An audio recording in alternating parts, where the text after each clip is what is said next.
It's time to take a very cynical look back at the NXT on Lewis Suling Show, baby. Welbo. Welcome to the Wrestling Show. I'm your most fickle host, Lip Hazlewood, and this is a very cynical look back at the latest episode of representing the WWE and live from the Performance Center in Orlando, Florida. It's the NXT, because I said it earlier. And the air date is August the 8th, 2023. This episode is The Road to Heatwave. That's right. And before we dive into the big show, just a quick shout out to the non-competitors. That's right. And they are representing the man. Usually, he hasn't been seen for a while, and it is Shawn Michaels. Hasn't been there for a while. Anyways, he should have been there last week to make some things, make some rules, but he hasn't been doing anything lately. But anyways, going into the ring, or actually getting all the pre-match interviews, and getting all the backstage scoops, they are the team of Mackenzie Mitchell and Kelly Kincaid. And of course, heading into the ring now, letting everybody know who's about to fight and the results of such matches and such. It's Alicia Taylor. And last, but certainly not least, it's the commentating crew. It's the play-by-play guys. It's the hosts. And I even call them the narrators of the whole damn show. They were the team of the two-time, that's right, the two-time Hall of Famer. And the man with the checks and the championships on his mind. Shucky Ducky, quack quack. It's Booker T. And backing up Booker T, he's the ever voice of reason. He's a very tippity-top commentator in his own right. Sometimes there's a hockey fight, maybe not. But it's Vic Joseph. That's right. Now, without any further ado-s, let's get on with the show. And we start off big with the big match with Axiom versus Mustafa Ali. It started off last week with Axiom trying to talk to Dominic Mysterio. And then Mustafa Ali stands in front of them and tries to talk to Dominic himself, and that caused a problem with the two. A little problem, which right now is going to be resolved with a big match. This big match was a pretty good. It was a pretty decent match. It had its flaws, but okay. Now, here we go. This match was about 10 minutes, a little over 10 minutes long. This was a lot of innovative moves, a very ambitious match. They did a lot of cool things in the ring there. Now, of course, one of them was an interesting Hurricanrana move, where I guess Axiom on the outside of the ring, on the apron still, throws Mustafa. He dives head first into the commentating table. That's true. That is absolutely true. Now, during this match, we got ourselves a little bit of a man called Reginald J. Squirrel. Well, not J. Squirrel at all, but it's Scripps. I'll write that down. Anyways, that made no sense. So Scripps is staying there, and he's watching the match. He's got some interest in it because him and Axiom have a past, and then he brings out a tag team. Who are they? Who's he gonna bring in, and who would, in their right mind, follow Scripps? Anyways, it's Lucian Prince and Bronco, Lucian Price and Bronco Nima. Join them out there. And they all mean mug it and just stare meanly, angrily into the ring. Look at us, we're big and mean looking. I thought, oh, okay, will they be doing something? Will they be interjecting themselves into this match? Nope, they don't. They just stand there mean mugging it. So the fight goes on inside the ring, they go on. And there's a move here. I thought, wow, this was brought to light by Shinsuke Nakamura. It's the sliding German suplex. He slides through the rope. You're sitting on this bottom rope. And Shinsuke slides in between your legs and German suplexes you. He hasn't been doing it lately. He hasn't been really touching it much. Every now and then he would throw it in. But anyways, this one here is taking it to the next level. It's Mustafa Ali sitting on the second ropes. It's Axiom jumping feet first through the first and second ropes, and then with the German suplex, he falls backwards off the second ropes. I thought, wow, That was a bunch of work. Anyways, after a couple of seconds out there, a minute or so out there, it's they got bored. Scripts. I gotta go. Maybe I gotta write something down. Forget before I forget. Some poems. I got some poems on my mind. Bronco was like, let's get some beers. I don't know. They just went. So the match goes on. They fight outside the ring. You know, Axiom with a massive moonsault over the top rope. On the top rope there, a moonsault outside the ring, smashing Mustafa Ali. Now, when Axiom went down, he went down on his knee. He got hit his knee hard. I thought, oh my goodness, is this going to be affecting the match? Is this going to be affecting the match? You know, I thought, oh my goodness. But no, it wasn't part of the match. He just had to grin and bear it. So yeah, he didn't make that play in the match. Although he could have. He could have made this part of the match. You know? But, anyways, they fight on. And we get to a point here in the match. It gets really questionable. Because Axiom, he throws down, he knocks down Mustafa Ali. And then he starts playing with his mask. He starts getting his hands back there. I'm not sure. I don't know why the camera just did a 2-shot. You know? So you see Axiom pulling on the strings, untucking it from his mask. From underneath his mask and pulling him out, untying it, doing whatever he can to loosen up that mask. I'm like, wow, my God, really? Either he's getting really hot underneath that mask, he needs some air in there, or there's going to be a dumbass spot coming up very shortly involving his stupid mask. And I was right. He needed some air, and he just wanted to release his mask for a bit. No, he didn't. It's so ridiculous. He climbs on the top rope. Mustafa gets there, and he starts pulling on his mask. And oh my gosh, he almost relieves his face. Oh, might be underneath there? Maybe a kid? Maybe some sort of kid? A kid might be underneath that mask? Yeah. Take 2. I think a kid might be underneath that mask. I don't know why I did a voice for it. Anyway, so yeah. Axiom looks at the ref like, oh, hey, that is not good. What is that? And then he gets pushed off the top rope. Mustafa follows him through and picks him up, throws him back in the ring, follows up with a 450 splash. Smash-o! And it's over. Mustafa Ali has a few words because he wants, his goal is the North American champion. He wants any belt right now. You know, he doesn't want to go for the top belt just yet. North American, he's got to go for a belt. A belt is better than no belt. That's what I always say, and that's what everybody should think. So anyways, he's looking to become North American champion, Mustafa Ali. So here we go. Our next match, it is on the women's division. It's Kiana James versus Blair Davenport. Blair, the longtime veteran, versus still very green Kiana James. Had a very few matches in the NXT.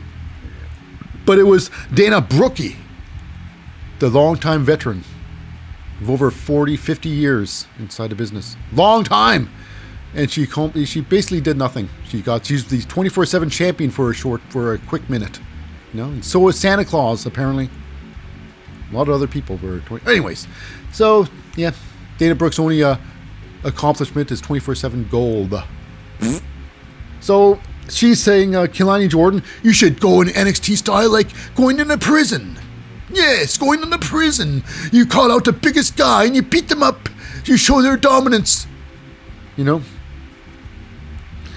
So yeah, it ends up being your killer instinct. So yeah, a lot of words to say, but really, it's coming from Dana Brookie. So how about this match? Now, I gotta say is Kiana, she's got some innovative moves. She's got a bright future. If she sticks with it, keeps her mind fresh and focused on wrestling, thinking about new things, she's got a lot of potential. Kiana James has a lot of potential and a great future. She's young. She can go far. No doubt about it. But you know what they say about potential? If you don't cash in on your potential, there is nothing. It means nothing, you know. But having potential is better than no potential at all. It's true, because I just said it right now. So anyways, what happens is now it's Blair Davenport. She's going for an arm drag. An arm drag on Kelani. Kelani switches it around. She flips it around. It's a pretty interesting flip. She flips around in front and or around her back, and she gets it into a backslide. Let your backbone slide. Wink, wink, wink, wink, wink. That's the first time I've ever seen a hip toss, countered into a backslide. That was pretty cool. Very few you see new things.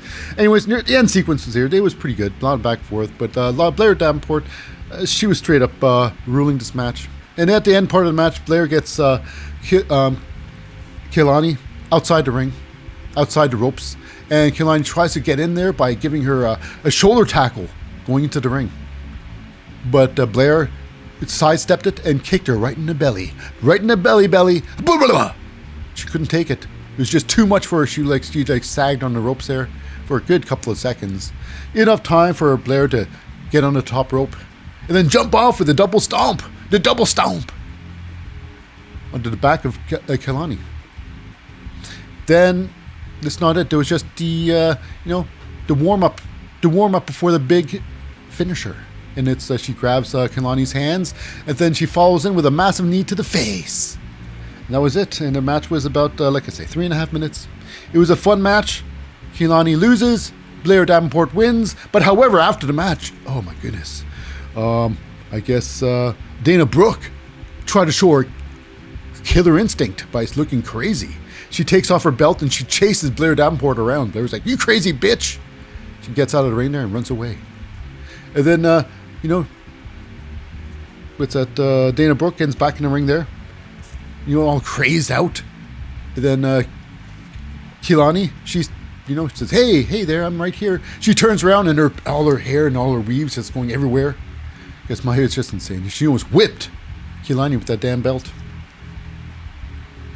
Anyways, we move on, and it's with Mackenzie Mitchell with Von Wagner and Robert Stone on about what Braun Breaker said about Vaughn last week. About, "You're weak. You're a weak man." It's like, well, apparently he's not affected by Braun's words, and he wants to put him through a table. He wants to put Braun Breaker through a table. Tonight will be the match. So now next up, we got ourselves a massive, it's a Heritage Cup match. Now Heritage Cup matches are 6-minute rounds, 20 seconds, breaks between rounds. Falls count can be anywhere. How is this? There's 20 seconds between each round, 3-minute rounds, 6 rounds, 2 out of 3 falls. You gotta win. Now you can win falls by pinfall or submission or count out. DQ or knockouts ends the match. After 6 rounds, most falls wins. So it makes no sense. So if it's tied after 6 rounds, I guess it goes on to more, because once it gets to 2 out of 3, it stops. You don't have to go to 6 rounds. So anyways. And the champion retain. Now here's the thing. This belt here, this is a counterfeit Heritage Cup championship belt. Championship Cup. Because of course, it's Nathan Fraser. He has the real Heritage Cup. It's Noam Dar. The metaphor. Because Noam Dar was he was in a comatose state because he was so depressed, separation anxiety to the cup. So they got him a replica cup. And now he's representing it like it's his own. And Shawn Michaels not once stepped in. Not once did he step in. Not once. So, yeah. It is the metaphor. Noam Dar with the amazing entrance. Looking like very retro. Very retro. Versus, it is Tyler Bate. Now, I gotta say, this match was about almost 9 minutes. Almost 9 minutes. Theoretically, it should be much longer. These went 6 rounds, it'd be much longer than 9, So, now Noam Dar, he's a legitimate badass in that ring. He knows how to twist your body into pretzels. He can break and rip ligaments and whatnot. He's pretty good. He's got some moves where he hooks the leg up into his, in like a trailer hitch style, and he's like bending your leg in all sorts of positions. Yeah. He's the real deal, McDeal. He's the real deal, McBeal. That's it. That's what I went for. That's what I was supposed to go for. Anyways, now, in the first round, nothing happened. Second round, however, it was Tyler Bate getting the toiler driver 97, on Noam Dar, smashing him down, getting the first, I guess, victory of the match. And then, of course, round 3, nothing happened. Nothing happened. Although, there was a moment where Tyler Bate was on the top rope, and then Noam Dar went to try and do something about it. Tyler Bate jumps off the top rope, lands on his feet, but however, he's shown that maybe he injured his knee. Maybe he twisted his knee on his perfect landing. Oh, future excuse. So yeah, and it was actually round 4. Noam Dar finishes the match with like 40 seconds left with the, the champagne knee bar, the super knee bar, the champagne knee bar. That's right. So he gets them with that. Wonderful. 1-1 each. That's right. Now round 5. Round 5. Now, what's that? Round 5, it's like, what's Tyler Bate? He tries to go for his massive springboard lariat, where he goes with his head first, and he springboards off his shoulders, and he comes around to the thing. Now, what's that? Noam Dar? He was right behind him, and he gets him with the knee bar again. Hoo-hoo! You know, tries to put him out there, but it doesn't work there. You know, Tyler Bate gets out there, they tussle some more, and then Tyler Bate does his massive springboard lariat, knocks down Noam Dar right off his boots, right out of his boots. Now, however, this is how it comes to an end. He goes for a pin, and it's a switch around. They start doing rolling each other up. They start trying to roll each other up, and basically,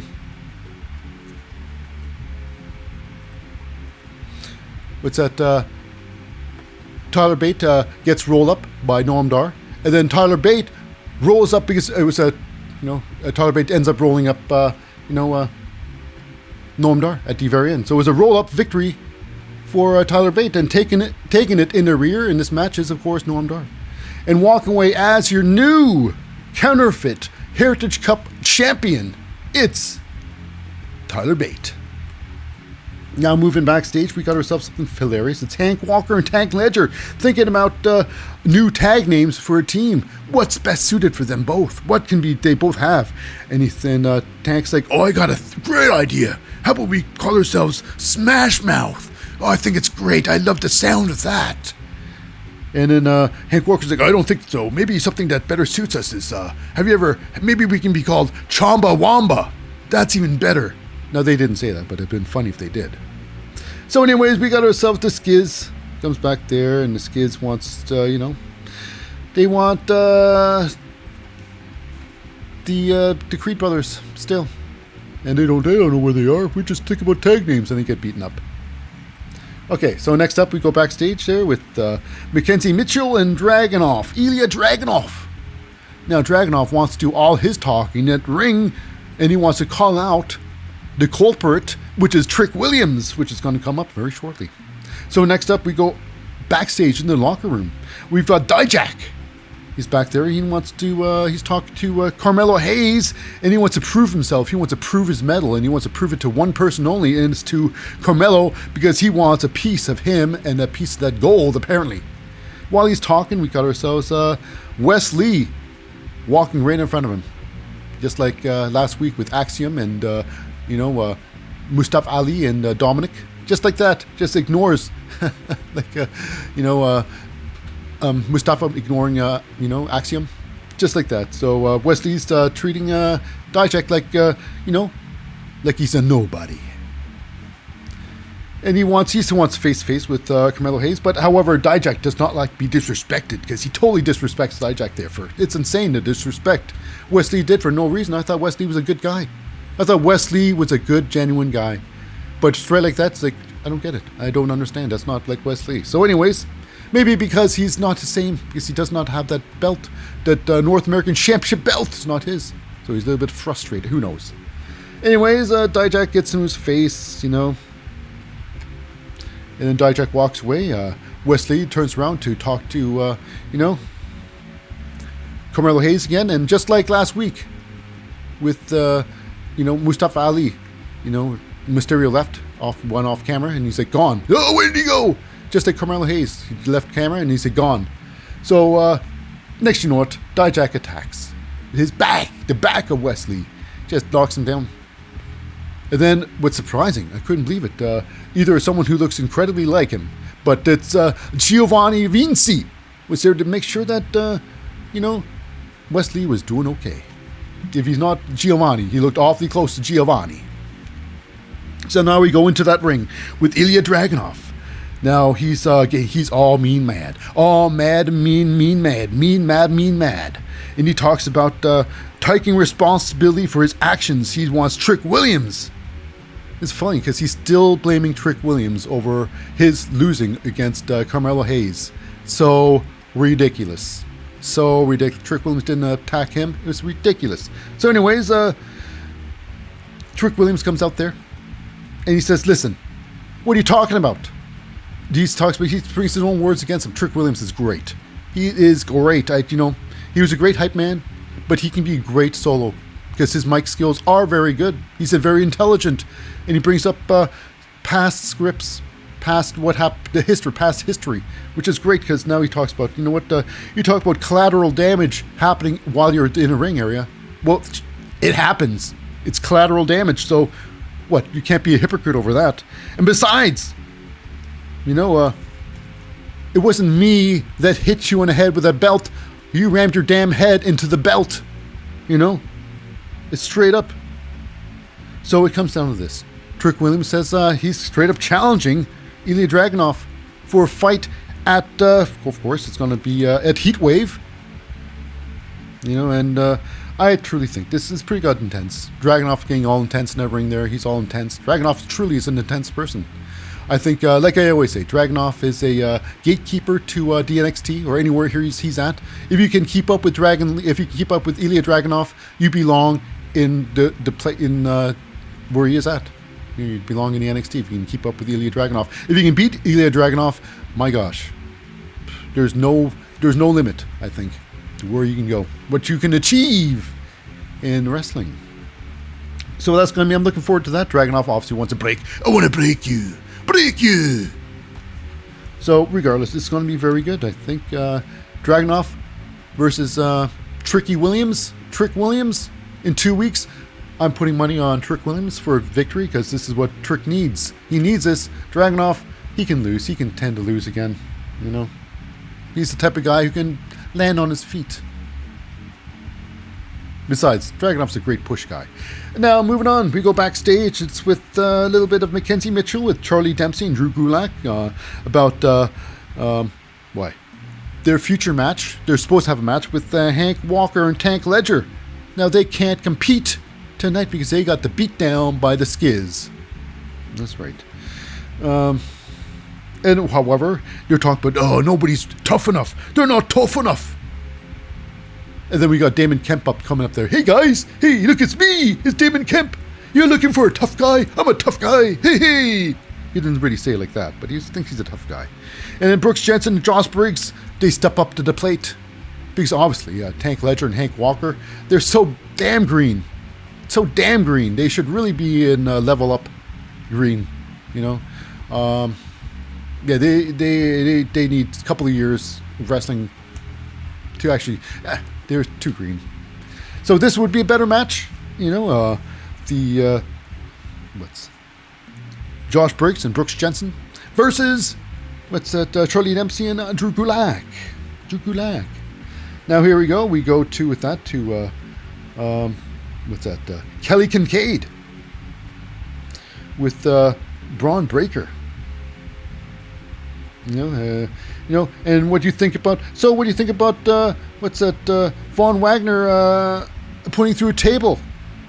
I don't think much of it. That's what it is. So now we go backstage with Rey Mysterio. It's like, let's see him try. Anyways, it's going to be interesting. Braun Breaker versus Von Wagner tonight. So we go backstage with Rey Mysterio giving some advice to some of the girls back in the locker room. Because, he's a ladies' man. Rey Mysterio, he likes the ladies. So he's with Roxanne Perez. and they look the same height. Roxanne's supposed to be a tiny, one of the smaller athletes, and they're like eye to eye. It's hilarious. So anyways, giving her some advice, and he sees Thea Hale, all pouty on the corner there, and he's like, oh, I got to talk to Thea Hale. She had a beautiful lady. She needs some nice talking to. He didn't say that, but he ended up talking to Thea Hale. It's like, you know what? He says, what's that? Well, he believes in Thea Hale. I believe in you, Thea Hale. You should believe in yourself too. And it was funny too, because Thea Hale says one interesting question. It's like, your son Dominic, I know you guys are indifferent right now. Something like that. I'm hitting around ballpark. But do you still love your son, Dominic Mysterio? He's thinking, yeah, I do. He's just, right now we're indifferent. It's a situation. He's falling with the wrong crowd. But he will always love his son. And then we got Duke. He leaves. He's like, he's got some good advice for Thea Hale. Just stick in there. You will be a champion one day. Overcoming adversity is something that I had to deal with. And you know what? I think you can deal with it too.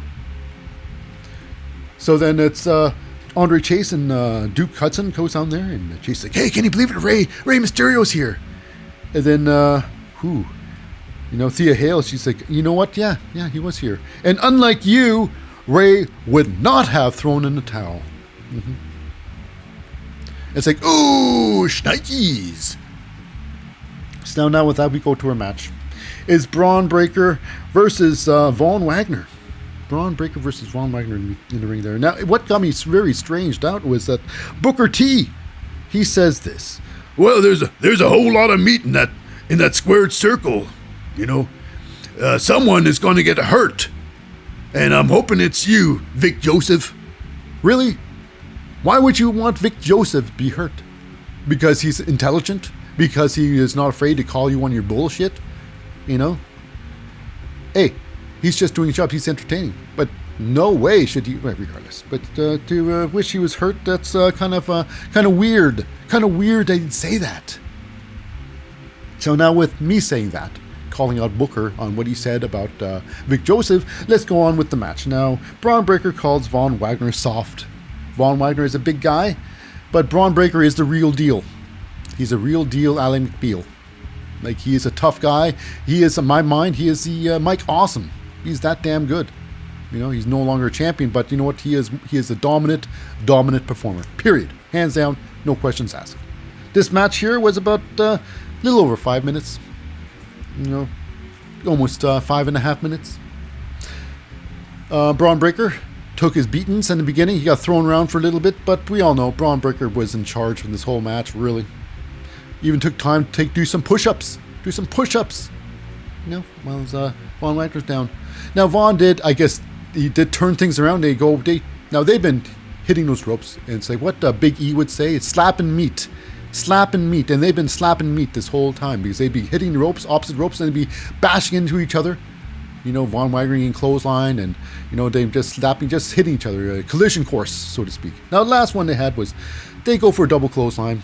It looks like what you see with your own eyes. Looks like they both get knocked off their feet. No one got the upper hand here, but apparently Von Wagner did, and he starts going on his little run against Braun Breaker. Then you have the Intercontinental, where they hit the ropes. And then next year, you know what? Braun Breaker with the massive spear onto Von Wagner. And wins the match. 1, 2, 3. Now, after the match, however, it gets interesting. Very strange. Now, I guess what's his name? Robert Stone. He gets up to the ring apron and he gets picked out of the ring. He gets picked into the air by Braun Breaker. He gets gorilla pressed into the air. He's going to get thrown hardcore. Who knows where. But it never happened because Von Wagner gets up. After that massive spear, like nothing happened. And then he pulls off, Robert Stone off his arms. And then follows up with a flying knee. One flying knee. And Braun Breaker was out cold, really. It's like, wow, really? Braun Breaker out cold like that? That's ridiculous, after all. You know what? He can take a lot more punishment like that in his sleep. Apparently, this put him to sleep. And so he rolls out of the ring. And then it was Von Wagner pulls off, the old powerbomb onto the through the commentating table. You know, I guess fulfilling the prophecy of him pulling Braun Breaker through the table. So this is Braun Breaker won the match, but however, with the moral victory, it is, Von Wagoner. Robert Stone is so excited, he tears off his shirt. He's like, I'm big too, I got muscles. It's true, he used to fight in the Impact Wrestling. He used to be Impact Wrestling. Yo, bro. Or dude. More like dude. Okay, so now with dude to Eddie Thorpe. Now Eddie Thorpe, I remember Eddie Thorpe is Native American. You know, Native American. I think that's the best term I can use. Now he doesn't want us playing the stereotypes. That's what he says. I don't want to play in the stereotypes. Yeah, I might be Native American, but it doesn't matter. I'm Eddie Thorpe. I'm a wrestler. That's what I do. And now he's falling more and more into the trope. You know, Chief Maivia, look out, baby. I think he's going to go all out, Indian. You know, he's probably going to break out the old tomahawk and the old feather cap and whatnot. You know, really, really lean into his heritage. But I could be wrong. May not be. Maybe just Tatanka style. Maybe just be the next Tatanka. Moving on. So we go with it's a little backstage heat, I suppose. Little Lyra Valkyria, a little face to face with Rhea Ripley. Not sure what's got up her crotch, but she's all upset, saying, "Yes, Dominic Mysterio. She only wins because you help. I dare you not be out there." It's like, really? Why? Why do you care, really? You know, I mean, she helped you. She helped you find your fire. Now she wants more than the fire. She wants, I guess, the championship belt. But who knows? You know what? Rhea Ripley and Lyra Valkyria, they tore the house down once. You know, Rhea Ripley won, but this was one of Lyra Valkyria's greatest matches, even before her injury. So now moving on, we go backstage again with the the Angelo family. They're having a photo shoot because they're the new tag team champions. And then we got ourselves the schism coming out there. You want the Creed brothers. You got to have them. And they're like, I don't know what Creed brothers is. But we have some news. It was pretty funny. And then they want to attack. But it is the D'Angelo family pulls up some those crowbars from their pants.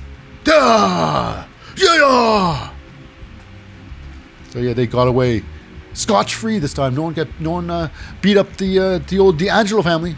Not Tony D'Angelo or Chang Stanks Lorenzo, see? I like see you trying, see?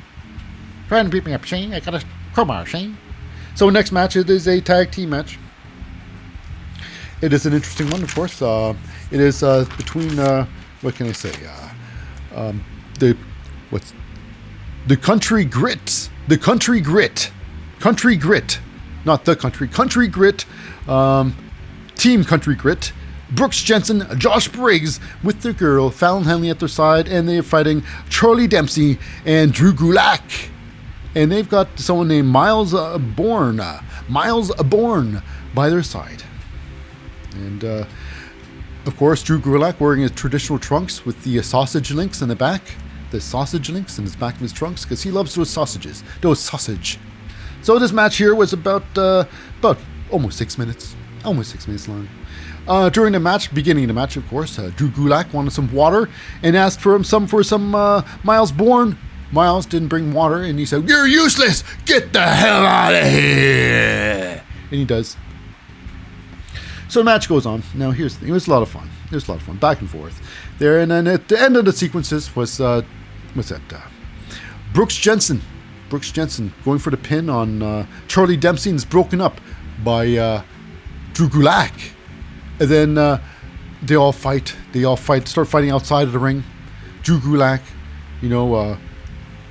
with Charlie Dempsey, Josh Briggs, and Brooks Jensen, they fight outside. And the next you know it, Drew Gulak and Josh Briggs, they fight inside the ring. Now, they got nicknames here.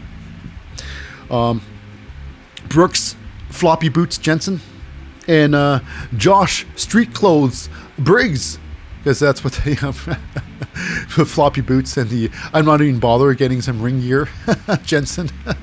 It's hilarious. Anyways, so the legal people are Charlie Dempsey and Brooks Jensen.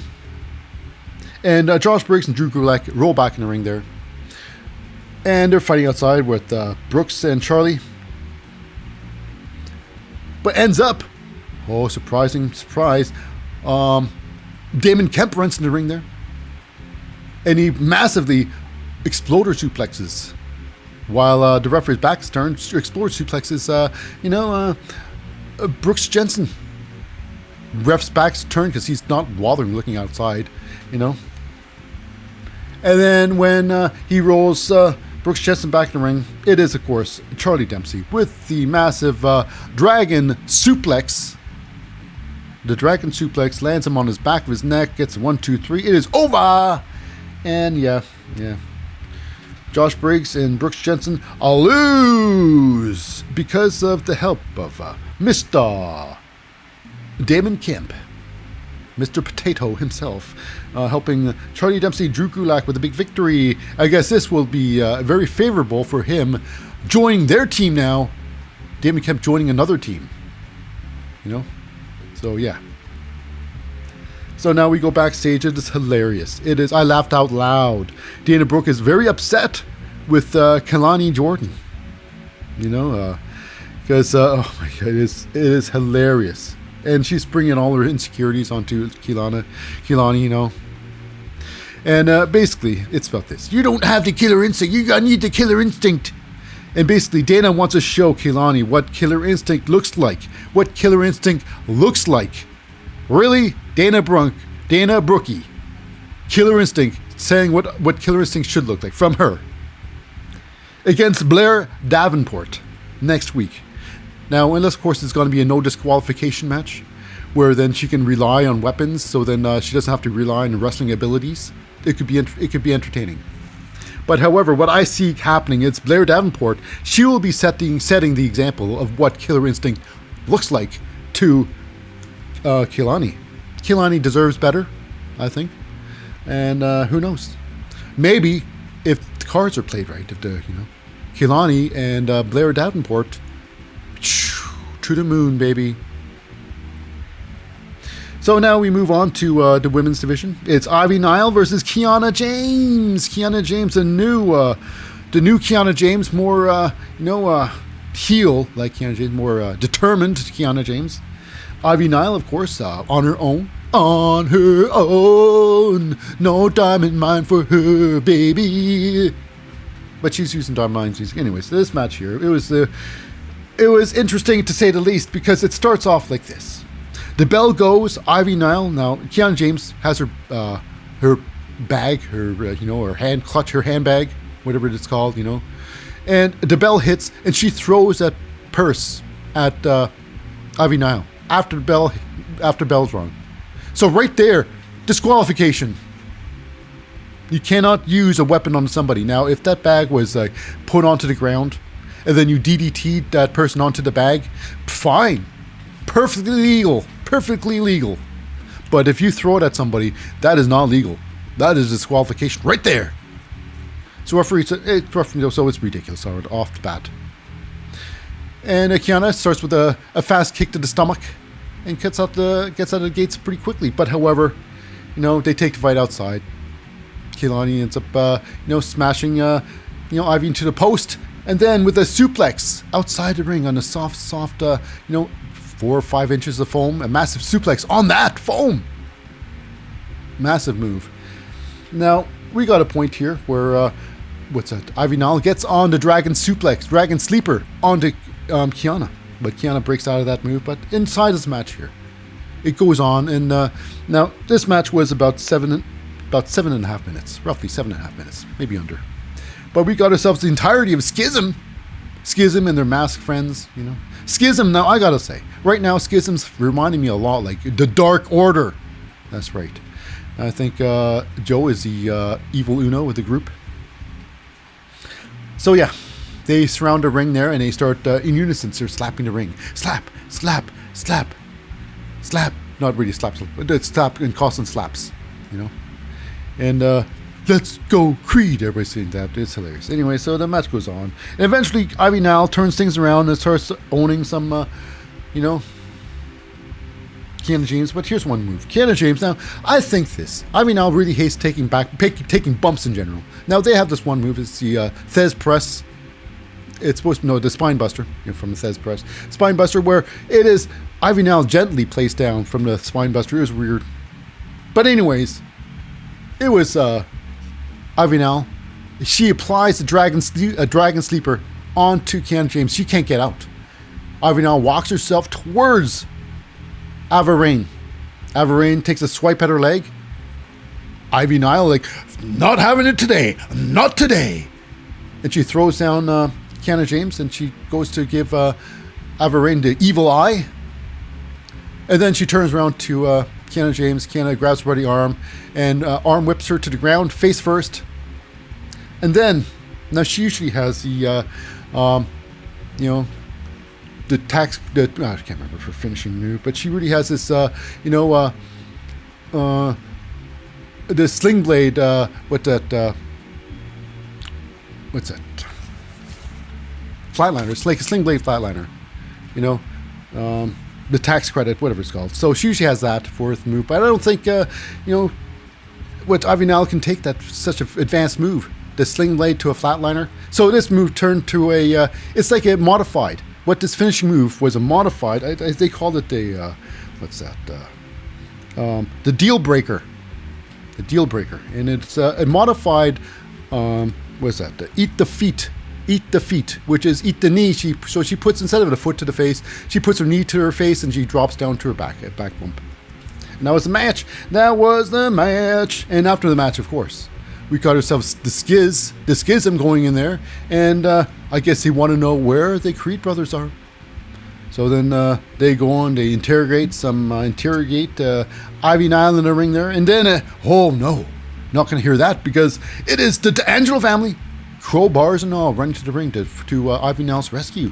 Nile's rescue. So, could this be Nile joining a new team? Is Diamond Mine really almost officially in a back burner in her rearview mirror, and her future is being a part of the D'Angelo family? Because of course they're going to need Nile into the family if they want to take on the Skiz, because of course the Skiz got the Nile or Avarain. Okay, moving on. We got a little bit of Angel Garza and Humberto Carrillo, which is very interesting, of course, because they're having a little disagreement right now over how they should wrestle, and it comes down to this: their poor grandpa. May he rest in peace. Apparently, he would be very embarrassed about their performances. This is embarrassing. The grandpapa will not be pleased. So what's going to happen with this duo? They got a lot of talent. I hope they can do something. Just put on some kick-ass matches and just dominate. But as of now, what would Grandpapa think? Shame on you kids! You imbeciles! Idiots! So now here we go, backstage of the thing. We got a little bit of the metaphor. Noam Dar, or Menza, Lash Legend, and Jakira Jackson. And they're basically with Tyler Bate. And they want Tyler Bate to give back the duplicate cup, that he just won off Noam Dar.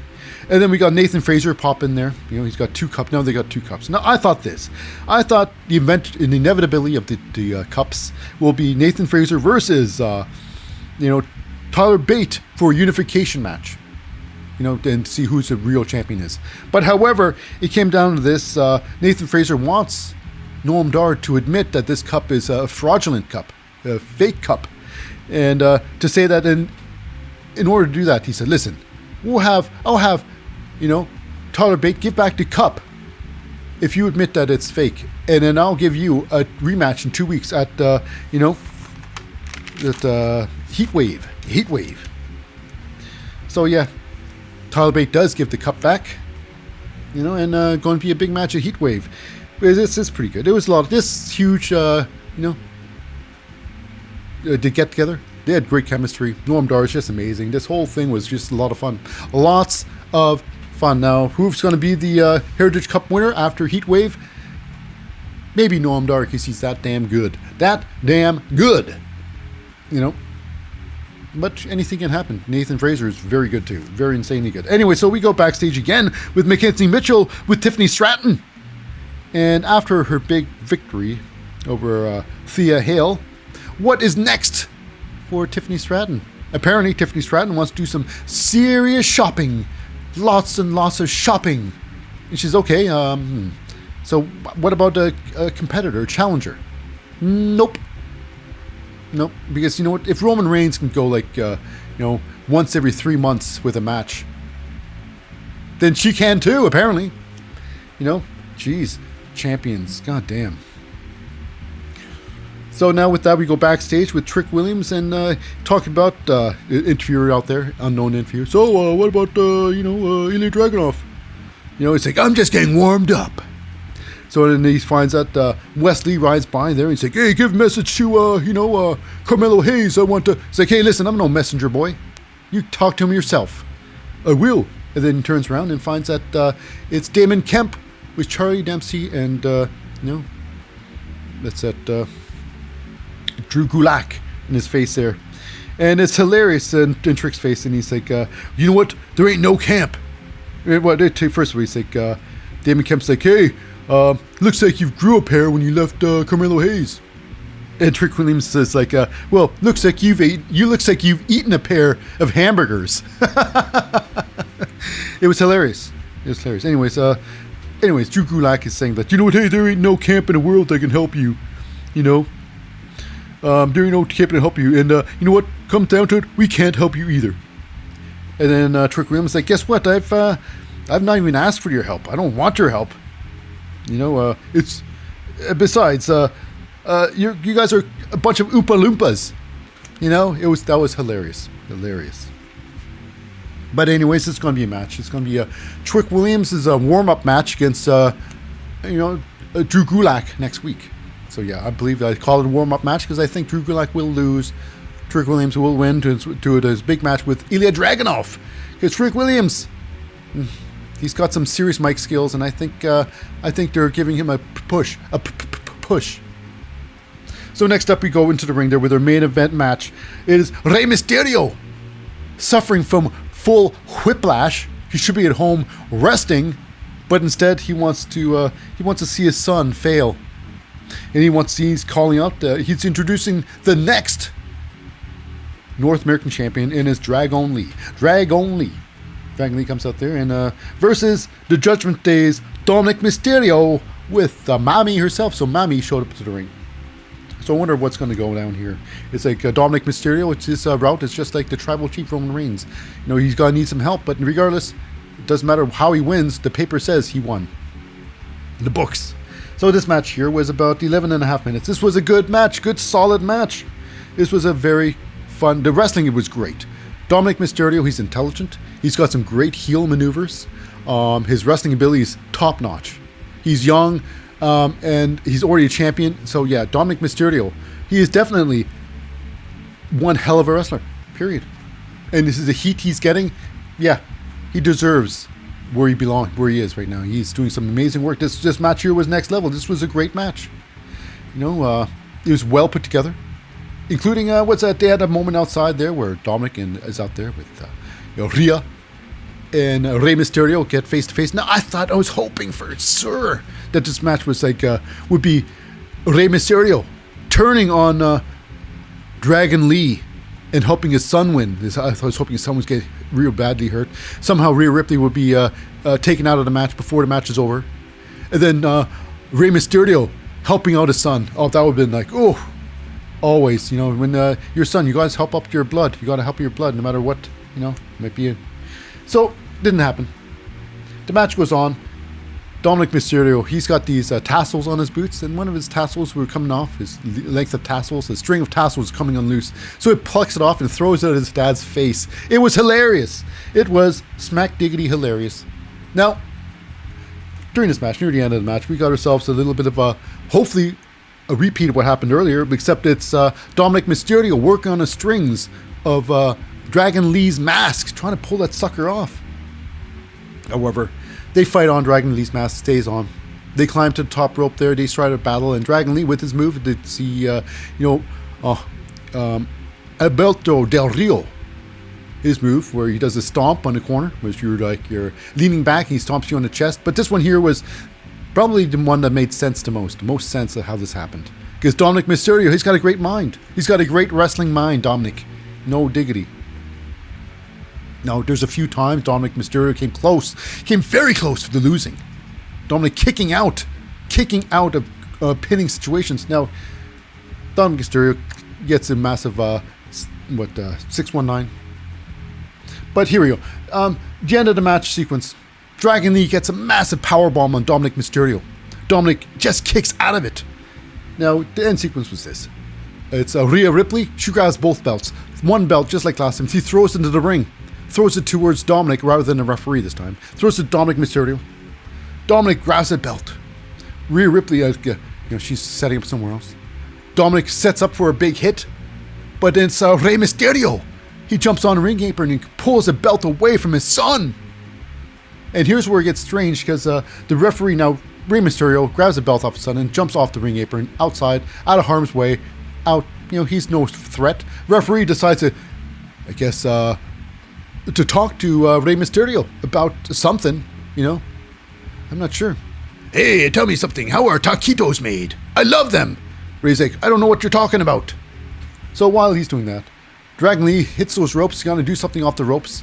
But it's Rhea Ripley with her belt smashing Dragon Lee on the back of the head. Dragon Lee gets, knocked down, unconscious almost. Dominic Mysterio with the massive Michinoku driver. The Michinoku driver? Yes, that's right. And it puts out Dragon Lee. After the match, it's Dominic Mysterio showing off his beautiful gold to his poppy. And then while this is happening, we got an attack, a sneak attack. Rhea Ripley getting into the face of Rey Mysterio. Then the sneak attack happens, and it's Lyra Valkyria. She is all heated. She's all heated over, Rhea Ripley.